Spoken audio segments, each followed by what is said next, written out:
நாமகிரிப்பேட்டையில் உள்ள வேளாண் விரிவாக்க மையத்தில் மானிய திட்டத்தில் நிலக்கடலை விதை வழங்குவதில் முறைகேடு நடந்துள்ளதாக விவசாயிகள் குற்றம் சாட்டியுள்ளனர். இது தொடர்பாக நாமக்கல் மாவட்டம் நல்லிப்பாளையத்தில் இளம் விவசாயிகள் சங்க தலைவர் சவுந்தரராஜன் செய்தியாளர்களை சந்தித்தார். அப்போது மானிய திட்டத்தின் மூலம் விவசாயிகளுக்கு வழங்க இருந்த நிலக்கடலை விதையை உதவி இயக்குநர் வெளிச்சந்தையில் விற்பனை செய்ததாக குற்றம் சாட்டினார்.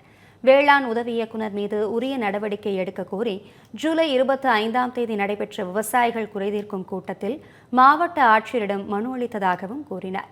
தற்போது உதவி இயக்குநரின் கணவர் தங்களுக்கு கொலை மிரட்டல் விடுத்து வருவதாக கூறிய அவர் மானிய விலையில் நிலக்கடலை விதை கிடைக்க வழிவகை செய்ய வேண்டும் என வலியுறுத்தினார். இயக்குனராக பணிபுரிஞ்சிட்டு இருந்த உமா மகேஸ்வரிங்கிறவங்க விவசாயிகளுக்கு வழங்க இருந்த மானிய விலையில வழங்க இருந்த விதை நிலக்கடலையை வெளி சந்தையில் விற்பனை பண்ணியிருக்காங்க. இது சம்பந்தமாக கடந்த ஜூலை 25 மாவட்ட ஆட்சியர் அவர்களின் தலைமையில் நடந்த விவசாயிகள் குறைதீர்க்கும் நாள் கூட்டத்தில் இளம் விவசாயிகள் சங்கம் சார்பாக நாங்கள் மனு கொடுத்துருந்தோம். வேளாண்மை இணை இயக்குனர் என்ன பண்ணியிருக்காங்கன்னா அடுத்த நாளே விசாரணையை மேற்கொண்டிருக்காங்க.